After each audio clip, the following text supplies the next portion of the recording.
ଜୟ ଜଗନ୍ନାଥ ସାଙ୍ଗମାନେ, ମୁଁ ବର୍ତ୍ତମାନ ଆସିଛି ବିଲକୁ। ଆଜି ମଗୁଶିର ମାସ ପ୍ରଥମ ଗୁରୁବାର। এই ପ୍ରଥମ ଗୁରୁବାରରେ ଆଜି ଧାନ ଛଟା ହେବ, ଧାନ ଦିଆଯିବ, ନୂଆ ଧାନ। ତେଣୁ ମୁଁ ଆସିଛି, ଧାନ ମାଣ ତିଆରି ହେବ ଏଥିରେ।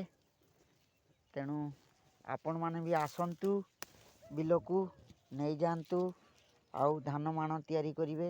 ଦେଖନ୍ତୁ କେତେ ସୁନ୍ଦର ଭାବରେ ମୁଁ ଛାଟିଛି।